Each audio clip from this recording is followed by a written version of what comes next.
আসসালামু আলাইকুম বন্ধুরা, চতুর্থ শ্রেণীর বন্ধুরা, ভিডিওটা শেয়ার করে দাও। যারা চ্যানেলটি সাবস্ক্রাইব করেনি চ্যানেলটি সাবস্ক্রাইব করে দাও। চতুর্থ শ্রেণীর সাজেশনের মূল্যায়ন, চূড়ান্ত মূল্যায়ন পরীক্ষার সাজেশনের 3 অথবা অংশের রান আপ 7.5 কিলোমিটার হেঁটে, 5.5 কিলোমিটার সাইকেলে,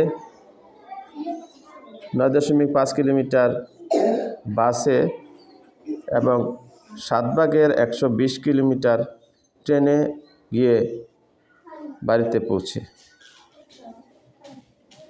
রানার ট্রেনে যাওয়ার দূরত্বকে দশমিক ভগ্নাংশে প্রকাশ করো। সাইকেলে যাওয়ার পথকে সাধারণ ভগ্নাংশে প্রকাশ করো।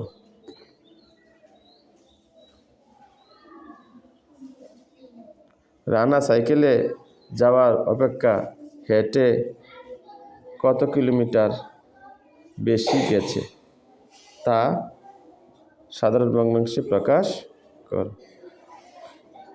ট্রেনে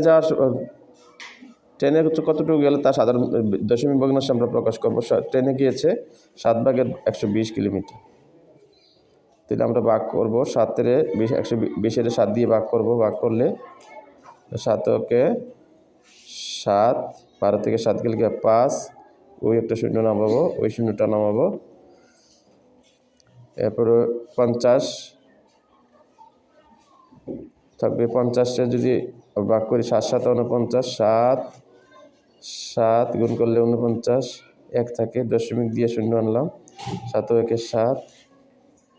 এরপরে আবার দশমিকের জন্য যে একটা শূন্য আনলাম, দশমিক জন্য আমরা একটা শূন্য আনতে পারি প্রতিবার। 4 7 28 মিলে না, তাহলে আমরা পায়ে দেবো। দশমিকের পরে 2 করে দেওয়ার পরে আমরা পায়ে দিয়ে ফেলবো, এগুলি হয়ে যাবে এত কিলোমিটার প্রায়।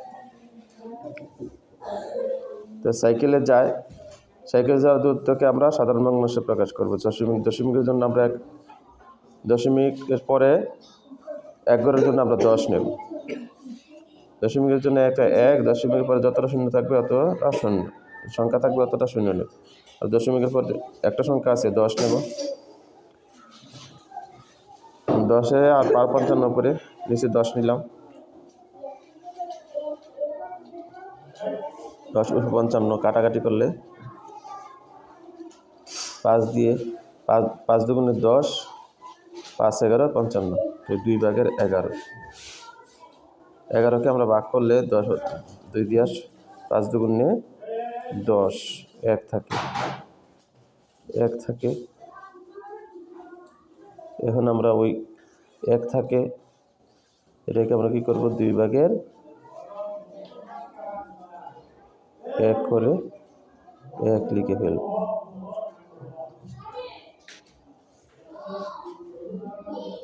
সাড়ে 5 কিলোমিটার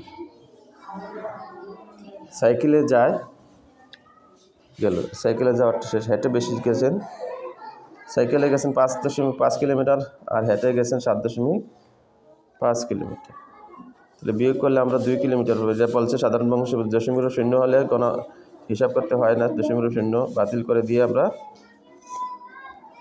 2 পেলাম। 2 সাধারণ ভগ্নাংশ হয়ে গেছে, তাহলে বলছে সাধারণ ভগ্নাংশ প্রকাশ করার জন্য আমরা সাধারণ ভগ্নাংশ প্রকাশ করছি।